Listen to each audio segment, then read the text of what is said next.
Hello students, welcome to the lecture on human reproduction, and after this lecture we will be able to learn the following objectives. Describe the male and female reproductive systems, discuss to microscopic anatomy of testis and ovary, explain about fertilization embryo development up to blast cycle formation, describe about pregnancy and placenta formation.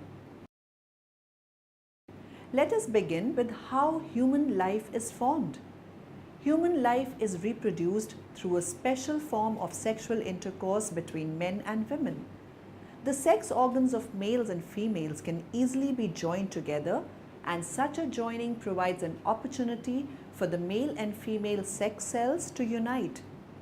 This union results in a new cell which may grow into a new human being. Female reproductive system. The female reproductive includes the following components: ovaries, fallopian tubes, uterus, cervix, vagina. The egg will take about 5 days to travel through the fallopian tube before it reaches the uterus. If fertilized, the ovum becomes implanted in the wall of the uterus and development of the fetus commences. The cervix is the opening to the uterus which allows sperm to enter the uterus and either releases the baby into the vagina when ready, or if fertilization has not occurred, opens to release the uterine lining. Male reproductive system. The components of the male reproductive system include testis, prostate gland, urethra, penis. Penis. This is the male organ used in sexual intercourse. It has 3 parts: the root, which attaches to the wall of the abdomen, the body, or shaft, and the glans, which is the cone-shaped part at the end of the penis. The glans, also called the head of the penis, are covered with a loose layer of skin called foreskin. This skin is sometimes removed in a procedure called circumcision. The opening of the urethra, the tube that transports semen and urine, is at the tip of the penis. The penis also contains a number of sensitive nerve endings. The body of the penis is cylindrical in shape and consists of 3 circular shaped chambers. These chambers are made up of special sponge-like tissue. This tissue contains thousands of large spaces that fill with blood when the man is sexually aroused. As the penis fills with blood, it becomes rigid and erect, which allows for penetration during sexual intercourse. The skin of the penis is loose and elastic to accommodate changes in penis size during an erection. Semen, which contains sperm reproductive cells, is expelled, ejaculated through the end of the penis when the man reaches sexual climax, orgasm. When the penis is erect, the flow of urine is blocked from the urethra, allowing only semen to be ejaculated at orgasm. Scrotum. This is the loose pouch-like sac of skin that hangs behind and below the penis. It contains the testicles, also called testis, as well as many nerves and blood vessels. The scrotum acts as a climate control system for the testis. For normal sperm development, the testis must be at a temperature slightly cooler than body temperature. Special muscles in the wall of the scrotum allow it to contract and relax, moving the testicles closer to the body for warmth or farther away from the body to cool the temperature. Testicles, testis. These are oval organs about the size of large olives that lie in the scrotum, secured at either end by a structure called the spermatic cord. Most men have 2 testes. The testes are responsible for making testosterone, the primary male sex hormone, and for generating sperm. Within the testes are coiled masses of tubes called somniferous tubules. These tubes are responsible for producing sperm cells. In the long term, diabetes can affect the blood vessels and nerves of the female genitals. This can result in difficulties in arousal and lubrication. diabetes is not the only cause of sexual dysfunction. Psychological factors can also diminish arousal, for instance. The testis, from the Greek word orchids, is the male gland important for both reproductive, exocrine and endocrine functions. Initially, it begins as an undifferentiated gonad in the retroperitoneal area. Transcription of the SRY gene, testis determining factor region, on the Y chromosome ultimately leads to sex differentiation. Without the SRY gene, the gonad would develop into an ovary. As the fetus develops, the functioning testis produces the male hormone testosterone to allow development of male genitalia. Over the last 3 months of gestation, the testis must course its way down from its original retroperitoneal position to its final destination in the scrotum. During its journey, it must pass through the peritoneum, abdominal wall, via the inguinal canal and into the scrotal pouch. The following video shows the anatomy of the male and female reproductive systems. The reproductive system in males and females is responsible for the production of hormones as well as the process of reproduction. One of the most important organs of the male reproductive system are the testicles or the testes. They are enclosed in a sac known as a scrotum. The scrotum helps keep the testicles at a temperature lower than body temperature. This is important since the sperms are produced in the seminiferous tubules located in the testicles.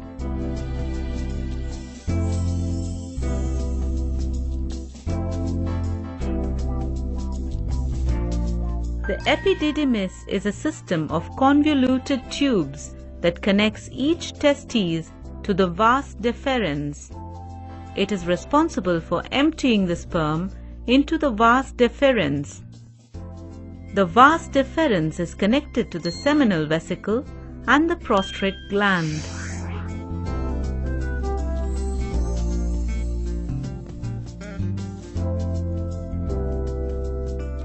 The seminal vesicle and the prostrate gland release secretions that mix with the sperm in order to form semen. The ejaculatory duct carries the sperm into the urethra located in the penis.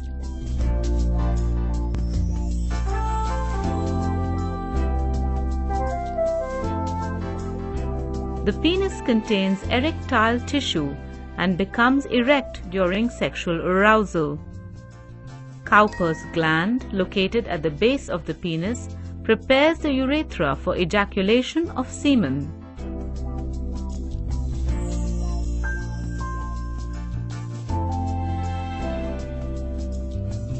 The female reproductive system is the counterpart of the male reproductive system. The outer genitals consist of the labia majora and the labia minora. The clitoris, like the penis, is composed of erectile tissue.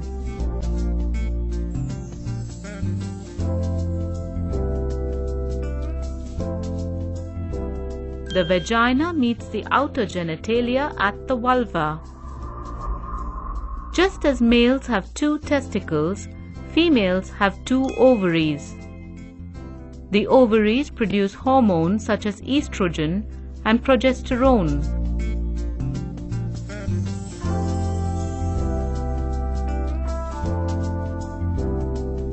The follicles of the ovaries produce ova or eggs.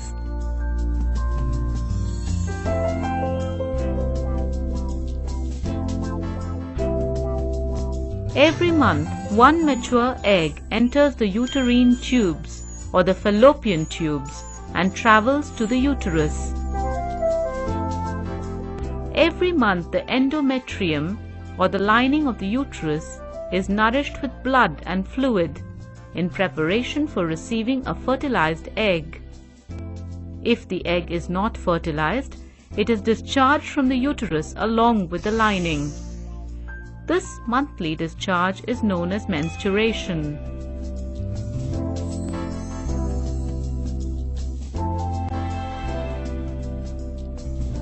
The uterus is connected to the vagina by the cervix. During sexual intercourse, the semen from the male penis enters the vagina. The sperm cells then travel to the fallopian tube in order to fertilize the egg. However, it is possible only for one sperm cell to penetrate the ovum or the egg and fertilize it. The genetic material from the sperm and the ovum combine and form the first cell of the zygote or the fertilized egg.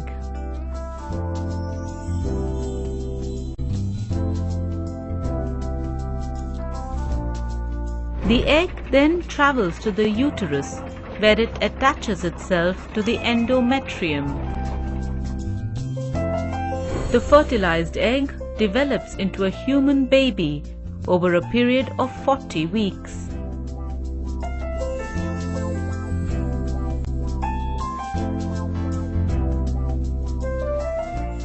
During childbirth, the baby is pushed through the cervix and into the vagina through a series of contractions.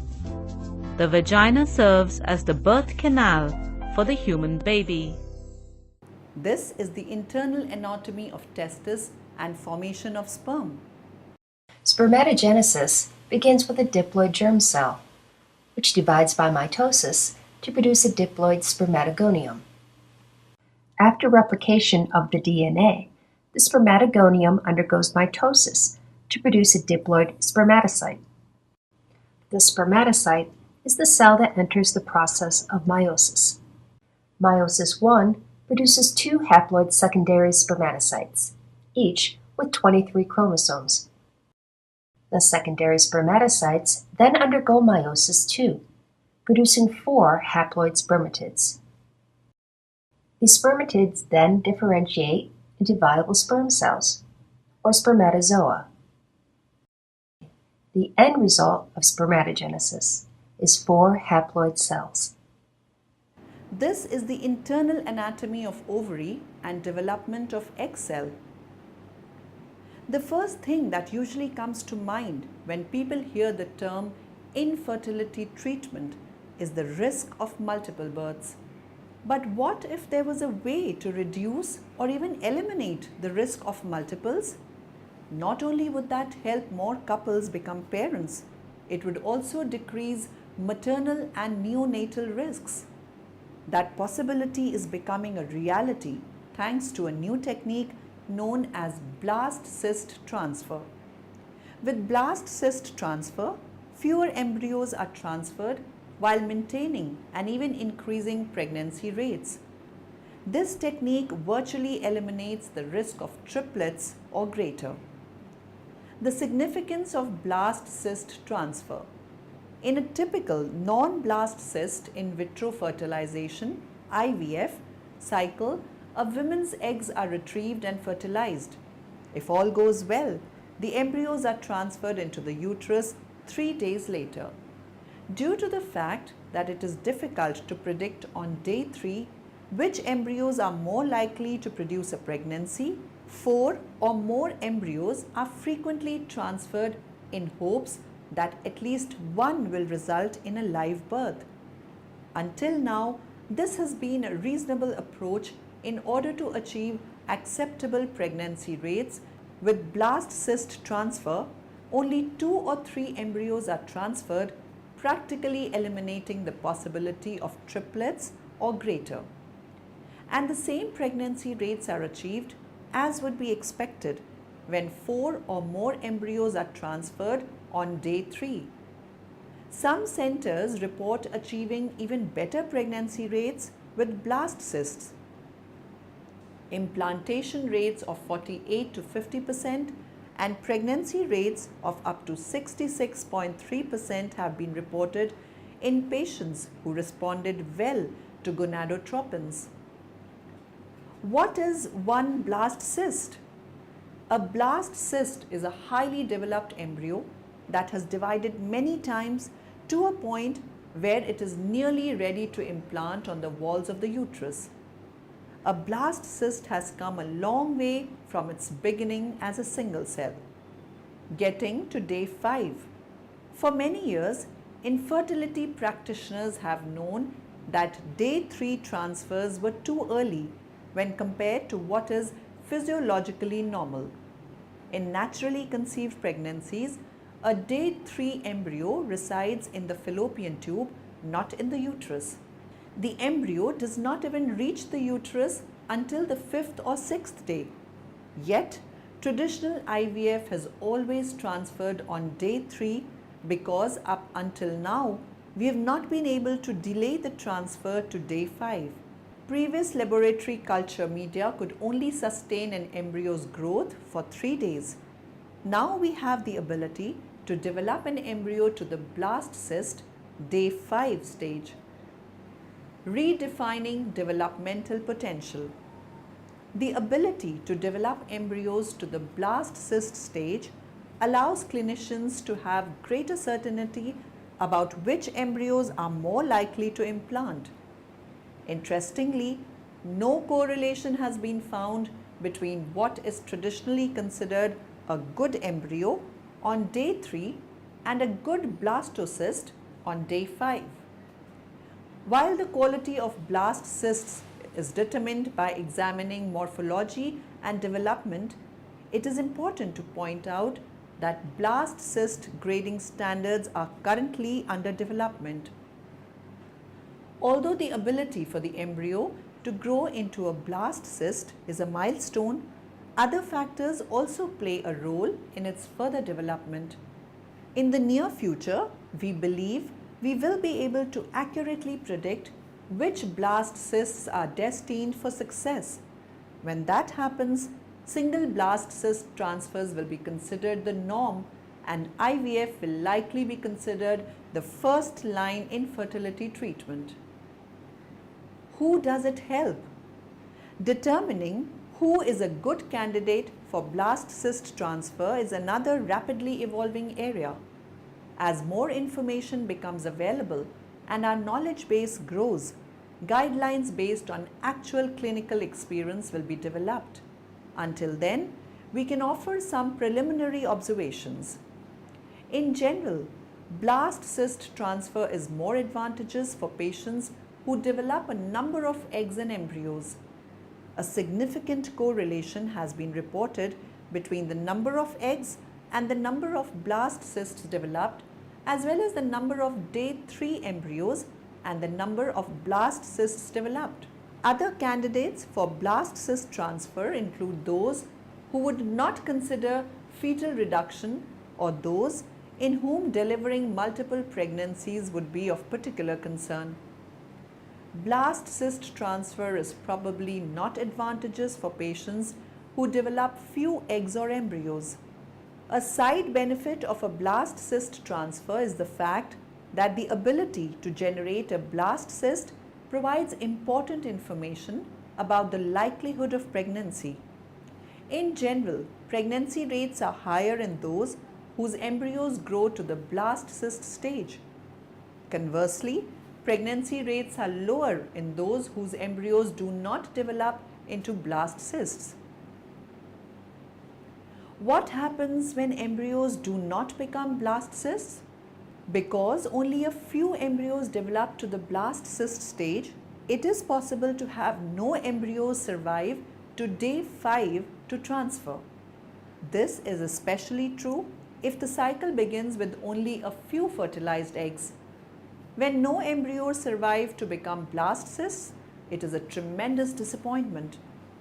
The looming question then becomes, would the embryos that did not survive to become blast cysts have implanted if transferred at day 3? Unfortunately, we simply do not have enough clinical data at this time to answer that question.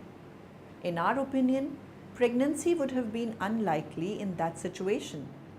But since that outcome is not a certainty, day 3 transfers may still be a reasonable option for some patients. Frozen blast cyst cycles. Blast cysts tend to have a very good survival rate after cryopreservation, freezing. It was reported that the recovery after thawing is equivalent, if not superior, to that of thawing of earlier embryonic stages.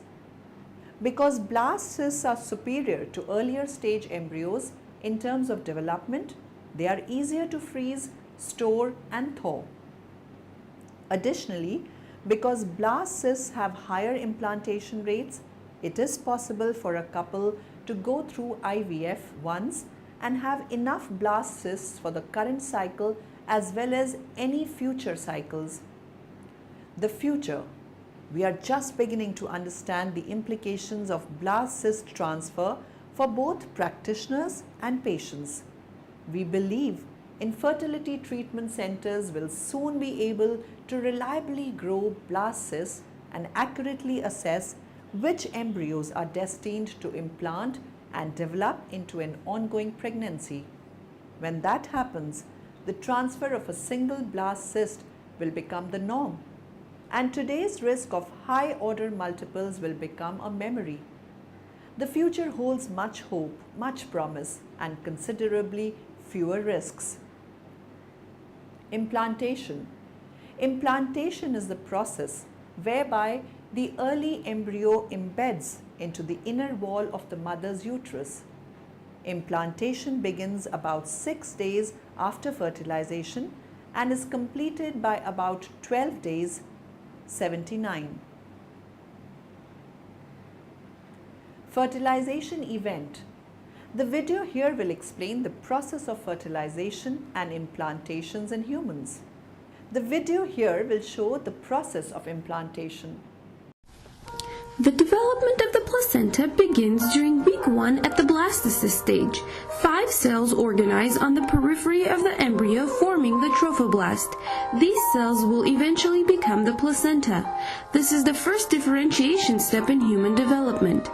As the blastocyst inserts into the endometrium, it breaks through the maternal tissue and invades the mother's blood vessels. Lacunae are formed in the syncytiotrophoblasts.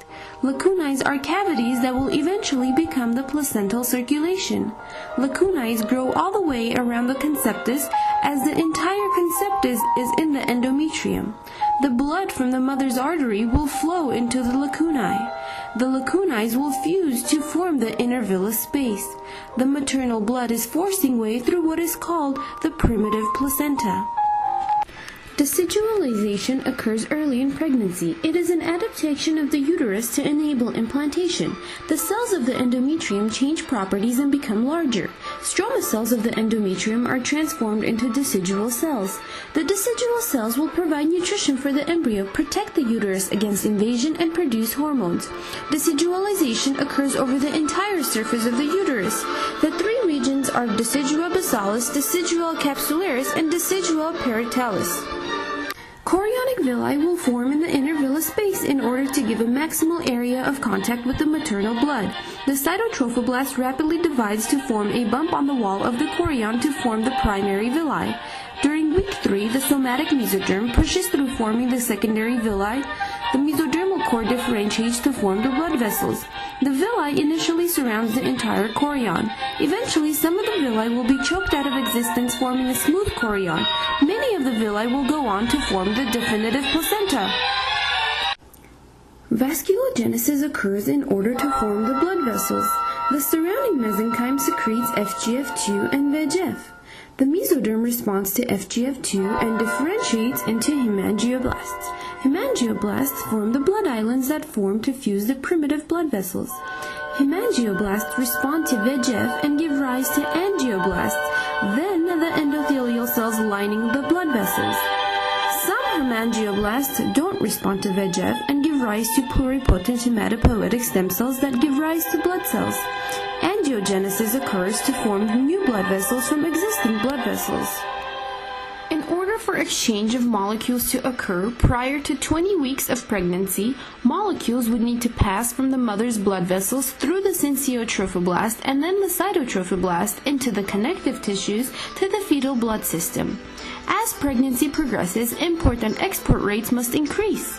The change in the placental membranes allows for the molecules to go from the mother's blood vessels to the syncytiotrophoblasts directly into the fetal blood.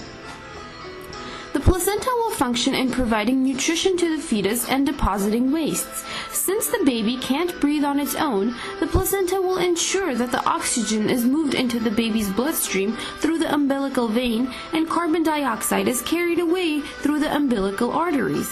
The placenta also functions as an endocrine gland, producing lots of hormones. The placenta has two faces, the maternal surface and the fetal surface. The maternal surface has cotyledons made up from chorionic villi. The maternal tissues is also referred to as the septa. The fetal surface is covered with a shiny amnion layer. One would wonder why the mother does not reject the fetus. It is due to the complement receptor-related gene Y that encodes protein Cry. The protein is present around the trophoblast and the placenta. Cry acts to prevent two complement proteins, C3 and C4, from marking and attacking foreign cells. The placenta will aid in the development of the fetus throughout pregnancy. Ultrasounds can show to have white flecks on the placenta. They are calcium deposits that show signs of maturation and aging of the placenta. The calcium deposits can be replaced with fibrous tissue. Calcium deposits can also harden or block the maternal blood vessels. In most cases, calcification does not affect the functioning placenta and the fetus is not harmed. After 9 months of pregnancy, it is time for parturition, the delivery of the baby and the placenta from the uterus to the outside world. The birth of the new baby brings an end to the placenta's life. At the end of the 8th week after fertilization, 10 weeks of pregnancy, the embryo is considered a fetus. During this stage, the structures that have already formed grow and develop. The following are markers during pregnancy. By 12 weeks of pregnancy, the fetus fills the entire uterus. By about 14 weeks, the sex can be identified. By about 16 to 20 weeks, typically the pregnant women can feel the fetus moving. Women who have been pregnant before typically feel movements about 2 weeks earlier than women who are pregnant for the first time. By about 24 weeks, the fetus has a chance of survival outside the uterus. The lungs continue to mature until near the time of delivery. The brain accumulates new cells throughout pregnancy and the first year of life after birth. As the placenta develops, it extends tiny hair-like projections, villi, into the wall of the uterus. The projections branch and retrench in a complicated tree-like arrangement. This arrangement greatly increases the area of contact between the wall of the uterus and the placenta so that more nutrients and waste materials can be exchanged. The placenta is fully formed by 18 to 20 weeks but continues to grow throughout pregnancy. At delivery, it weighs about 1 pound. The embryo floats in fluid, amniotic fluid, which is contained in a sac, amniotic sac. The amniotic fluid provides a space in which the embryo can grow freely. The fluid also helps protect the embryo from injury. The amniotic sac is strong and resilient. Now, in the end, let us summarize what we have learnt in this lecture. Human life is reproduced through a special form of sexual intercourse between men and women. The female reproductive includes the following components: ovaries, fallopian tubes, uterus, cervix, and vagina. The components of the male reproductive system are testis, prostate gland, urethra, and penis. Transcription of the SRY gene, testis determining factor region, on the Y chromosome ultimately leads to sex differentiation. With blast-cyst transfer, fewer embryos are transferred while maintaining and even increasing pregnancy rates. This technique virtually eliminates the risk of triplets or greater. Implantation is the process whereby the early embryo embeds into the inner wall of the mother's uterus. The placenta is responsible for providing nutrition, oxygen, and removal of waste for our precious baby while she is growing in our uterus. Around 3 to 5 days after fertilization, the egg is considered a blast cyst. This hollow ball of cells works its way into the uterus, and within 5 to 8 days, the blast cyst attaches itself to the lining of the uterus. The embryo floats in fluid, amniotic fluid, which is contained in a sac, amniotic sac. The fluid also helps protect the embryo from injury.